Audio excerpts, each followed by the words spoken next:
maybe there's a lot of things to ask there. Maybe just to linger on NATO expansion. What is NATO expansion? What is the threat of NATO expansion, and why is it such a concern for Russia?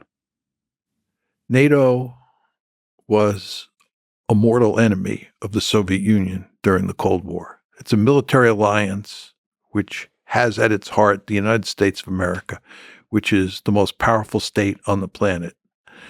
It is perfectly understandable that Russia is not going to want that military alliance on its doorstep. Here in the United States, we have, as you well know, what's called the Monroe Doctrine. And that basically says no great powers from Europe or Asia are allowed to come into our neighborhood and form a military alliance with anybody in this neighborhood. When I was young, there was this thing called the Cuban Missile Crisis. The Soviets had the audacity to put nuclear-armed missiles in Cuba. We told them in no uncertain terms that that was not acceptable and that those missiles had to be removed. This is our backyard, and we do not tolerate distant great powers coming into our neighborhood.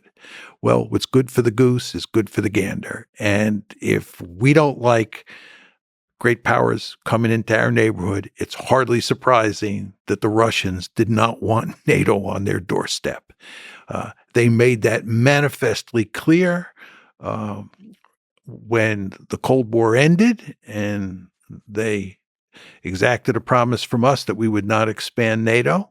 And then when we started expanding NATO, they made it clear after the first tranche in 1999 that they were profoundly unhappy with that.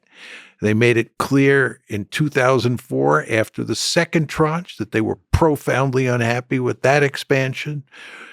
And then in April 2008, when NATO announced that Ukraine and Georgia would become part of NATO, they made it unequivocally clear, not just Putin, that that was not going to happen. They were drawing a red line in the sand.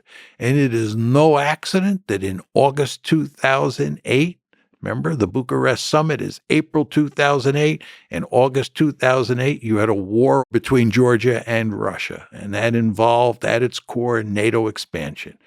So the Americans and their allies should have understood by at least August 2008 that continuing to push to bring Ukraine into NATO was going to lead to disaster. And I would note that there were all sorts of people in the 1990s, like George Kennan, William Perry, who was Bill Clinton's Secretary of Defense, the chairman of the Joint Chiefs of Staff, Paul Nitze, and so forth and so on, who argued that NATO expansion would end up producing a disaster, which it has.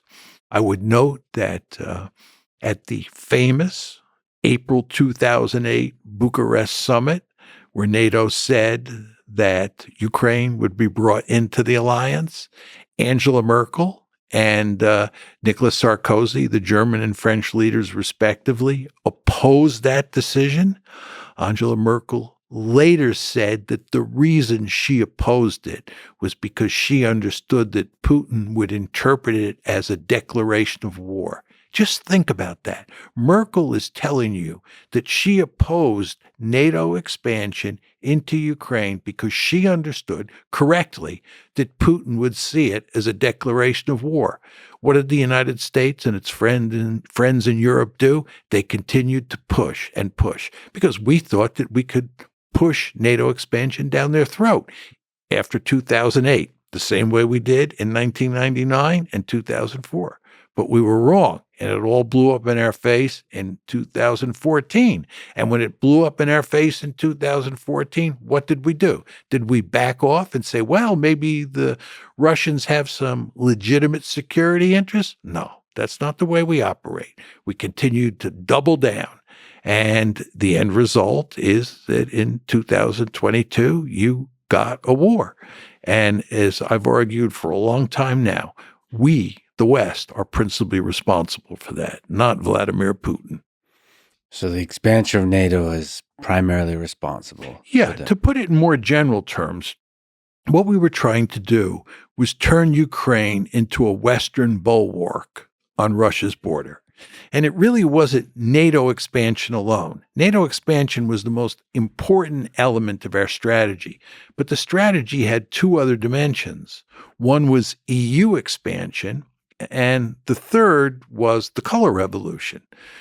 We were trying to foster orange revolution in Ukraine, and the basic goal there was to turn Ukraine into a pro-Western liberal democracy.